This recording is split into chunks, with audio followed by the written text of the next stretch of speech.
वाटीतो आणि मग सेवितो असं नाही. परमार्थात तो मोठा जो पहिले खातो आणि नंतर दुसऱ्याला देतो. प्रपंचात तो मोठा जो पहिले दुसऱ्याला देतो आणि उरलेलं आपण खातो. पाहुणे बोलवले, सोयरिकीचे पाहुणे बोलवले, 12ची वेळ दिली, पाहुणे आले नाही. 12 वाजले.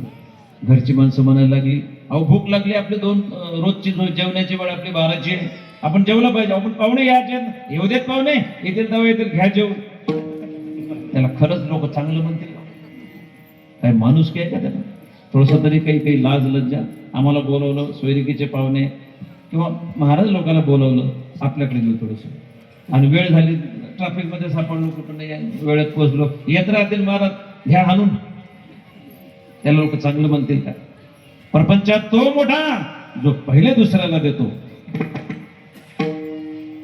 लग्नात मुलीच्या बापानं जेवणाचा प्रोग्राम ठेवला असतोच, पण योगायोगानं हा मुलीचा वडील सज्जन होता. बोलावलेले पाहुणे 1000च्या ऐवजी 1500 वेळेवर पाहुणे वाढले. आता स्वयंपाक करत असताना 1000 लोकांचं सांगितलं म्हणजे बरोबर 1999 काय 999 लोक जेवतात असं नाही. 200 मागं पुढे असतात. तो आचार्य सांगते काय करू, काळजी करू नका, 1000चं केलं पण 1200 जेवतील, सांगतो आचार्य आपल्याला. पण 1000च्या ऐवजी 1500 झाले.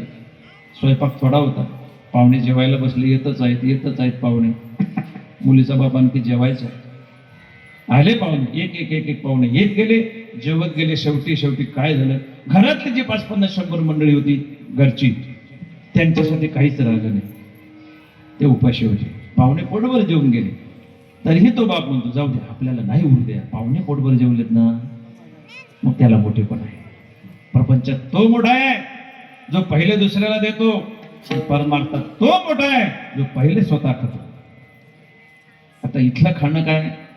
प्रपंचातला आहार, भाजी पोळी भात काय असेल ते, गुलाबजाम जिलेबी, हे प्रपंचातला आहार आहे.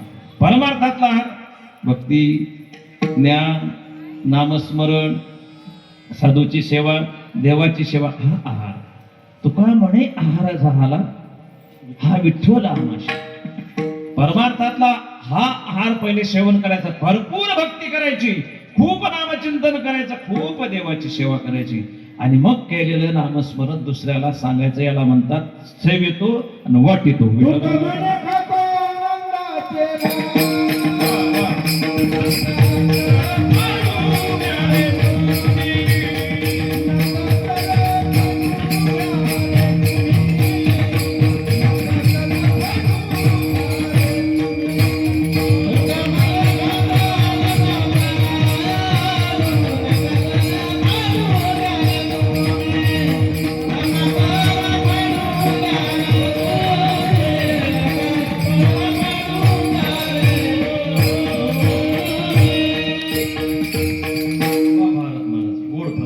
तुका म्हणे खातो, असं प्रमाण पाहिजे होतं. तुका म्हणे देतो, आनंदाचे लाडू नाही देतो प्रश्नच नाही, पण नंतर पहिले खातो. म्हणजे असं म्हणतात बाबा, मोठ्याच्या मुखातलं वाक्य ऐकलेलं आहे, असं म्हणतात. असं ऐकलं आम्ही. कसं? पूज्य प्रातस्मरणीय वैकुंठवासी मामासाहेब दांडेकर म्हणतात, मोठ्यांच्या मुखातून ऐकले. गुरुदेव मारुतीबाबा कोरेकर आमचे गुरुजी, त्यांच्या मुखातून ऐकलंय की आपण परमार्थात कसं असलं पाहिजे, मनभर खावं आणि कणभर सांगावं. मनभर खावं आणि कणभर सांगावं, म्हणून सेवितो आणि मग वाटितो. अशी संतांची जात असते, असे संतांचा वर्ग असतो. मुद्दा आपला असा चाललाय की संतांनी देव सोडून दुसरं काहीच केलं नाही, आणि आपण देव सोडून दुसरं सर्व काही करतो. आपल्या जीवनात प्राधान्य कशाला? आपल्या जीवनातलं प्राधान्य सांगू? दिसले नाही म्हणे काल लग्नाला तुम्ही, मेघराज महाराज, तुम्ही काल लग्नाला दिसले नाही.